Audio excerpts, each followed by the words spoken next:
I really love this episode. We were already in a very tenuous place, but there's now been the murder of a child, and it's meant to be a harbinger for things to come.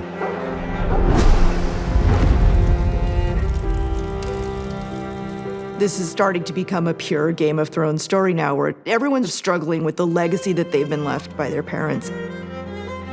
In episode 2, any kind of stability for Aegon has now been ripped out from beneath his feet. I am the king! We always knew that Aegon was going to get rid of that Valyrian model, and it's a really powerful dramatization of how there is a new sheriff in town, and Aegon's reign as king is very different than Viserys. I declare war! The aftermath is grief like you just never, ever want to experience. Aegon feels completely alone, like no one really understands or appreciates the pain he's in. And I think we see why Aegon's respect for Rhaenyra grows, because she is the only other person in this environment that really knows what this pain is. And seeing that look in Rhaenyra's eyes when they cross on the stairs, they don't say much to each other, but they communicate through pain. I think everything's just so traumatic at that moment that for Rhaenyra, time stands still. I think the noise and everything goes under the radar for her. I think she's feeling it in the most raw and visceral way, because she's not angry over the loss of an heir, she's bereft over the loss of a child. After Blood and Cheese, Allison is just completely devastated, and all she can think about is if she wasn't in bed with Cole, then maybe he would have been able to stop that horrendous murder. We'll know who did this soon enough. Who would do this save the bitch queen of bastards? There she sits across the bay on her rock, laughing at me. She's fucking laughing at me!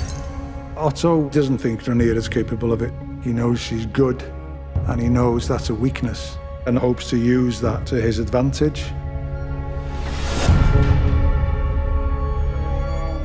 We were very interested in the propaganda of it, not only the horror of what's happened, but also the way that it's spun and how it can be used to a political advantage. It's a way of manipulating the population with fake news. And as cruel as this society is, no one likes a dead baby. So in Otto's job, it's a weapon to employ in terms of public opinion. Otto is forever the pragmatist, thinking about how to make the best of every possible situation. And it seems to me he's a character who's completely able to compartmentalize his emotions, and that makes him seem cold and calculating. But the child is dead. How can we use this to our advantage?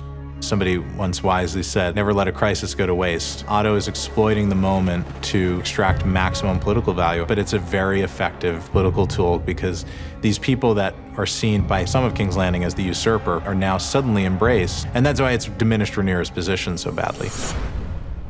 And they are accusing me of having a hand in this.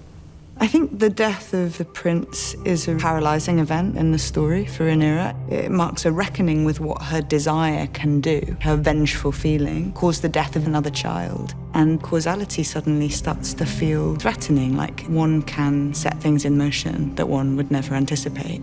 As for Daemon, I think she has never really trusted him wholly. I think the question will become how important that actually is. Like with anything between them, it's utterly complex. And the thing with Daemon is his sense of morality. Although it's perverted and mad, he thinks he's doing the right thing. Do you accept me as your queen and ruler? Emma and Matt are incredible actors. They really search for the feeling of a scene, and they find ways to really pace themselves through the scene so they're not coming in raging as might be their first instinct. Claire gave us such freedom, and something I spoke to Claire about was women's rage. And I think we saw Rhaenyra in season 1 keep a lid on intense feeling, and I was really excited to find out what happens when you take the lid off that. He was not afraid of you, Daemon! He could not trust you any more than I can trust you. They have a really interesting relationship, and we love writing for them. They have a connection that nobody else on the show shares. They are the same person almost in different bodies. The difference that Daemon was a man and gets to do whatever he wants. Father? And Rhaenyra has to wear a dress and stay cooped up in a castle, and so feels that frustration. At the same time, Daemon was the heir to the throne, and it was taken away and given to Rhaenyra. And there's just no way that you're not angry and resentful about that. And so we wanted to delve into the fact that they have a deep connection. They have each other's back, but we're not sure where they're standing and how everything's gonna play out in the end. I don't think she realizes how bad this is for her at the moment, because so much of her plan is wrapped up in the realm's assurance that, yes, Rhaenyra will be queen, but at least she has Daemon Targaryen at her side. And now she doesn't, and she will have to reap those consequences in the episodes to come.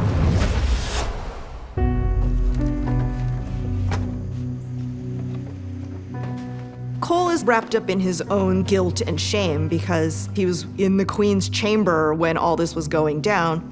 If it please, my lord.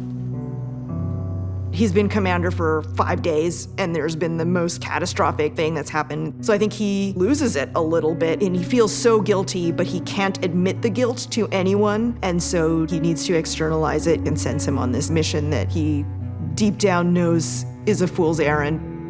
From the perspective of Arryk and Erryk, they're very honourable, very diligent, and Arryk respects the fact that Criston probably come from a similar background, but he's not very honourable with his oath. So there's a little bit of an underlying tension there.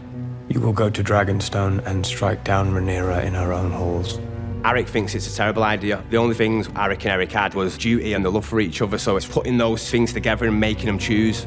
As you command. The Erryk and Arryk duel is a giant moment in Westerosi history, and of course Arryk infiltrates the castle successfully, uses the uniform and the helmet that makes them all look alike to his advantage. We always love that moment of these two brothers who love each other more than anything also being set to kill each other, and there's a very American Civil War brother-on-brother aspect to it. Why are they doing this? It's because these nobles have decided that they're mad at each other, and now these guys have to battle it to the death. But Elliot and Luke are phenomenal in that scene. It was a really incredible moment on set. So, Erryk. Believe me, I had no choice. Brother! We must have done over 30 hours of rehearsals on the fight scene. We wanted to put all our energy into it, and I feel like in the midst of the aggression of it, I think it should be quite a beautiful scene. And it was super emotional as well, and hopefully we can capture that for the audience anyway, because it'd be wicked if they could get a sense of how we felt on the day. I can hardly talk about the fight between Arryk and Erryk because it's heartbreaking, but it's an incredible scene. And I know it sounds completely opposite to it, but this is a love story. This is a story about how much these brothers love each other. So what are the questions? What are they saying to each other? Why is it so hard? It's because they love each other so deeply. So for me, this was a story about brotherly love like no other.